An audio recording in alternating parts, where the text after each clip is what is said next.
হে আল্লাহ, আজ আমরা অসহায় হয়ে তোমার দরবারে দাঁড়িয়েছি।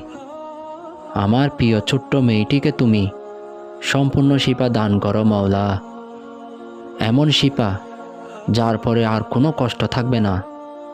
তার শরীরের প্রতিটি ব্যথা তুমি তুলে নাও। হে শাফি আরোগ্য দাতা, হে রাজ্জাক রিজিক দাতা, আমাদের জন্য এমন জায়গা থেকে রিজিক খুলে দাও যেটা আমরা কল্পনাও করিনি।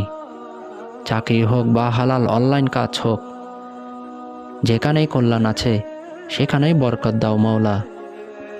প্রিয় ভাই এবং বোন আমার, এই মুহূর্তে ভিডিওটি আপনি দেখছেন, এখানে স্কিপ করবেন না।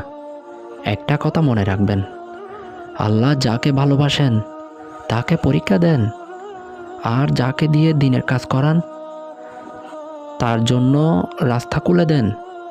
হাল ছাড়বেন না। আপনার কান্না, আপনার চেষ্টা একটাও বৃথা যাবে না ইনশাল্লাহ। ছোট্ট একটি আমল, দিনে অন্তত 11 বার পড়ুন। ইয়া শাফি, ইয়া কাফি, ইয়া রাজিক। হে আরোগ্য দাতা, হে যথেষ্টকারী, হে রিজিক দাতা।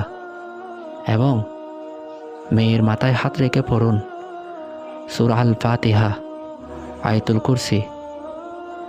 আমিন। আল্লাহ সব দেখছেন, তিনি আমাদের জন্য যথেষ্ট। প্রিয় ভাই বোন আমার, যদি আপনাদের এই ভিডিওটি ভালো লাগে আর আপনি যদি আমার চ্যানেলে নতুন হয়ে থাকেন, দয়া করে আমার এই চ্যানেলটি সাবস্ক্রাইব করে দিবেন। প্রতিদিন ইসলামের সুন্দর বার্তাগুলো পেতে সাবস্ক্রাইব করে আমাদের সাথে থাকবেন। ইসলামের পথে চলুন, আল্লাহর পথে চলুন, জান্নাতের আলো খুঁজে পান। আমিন।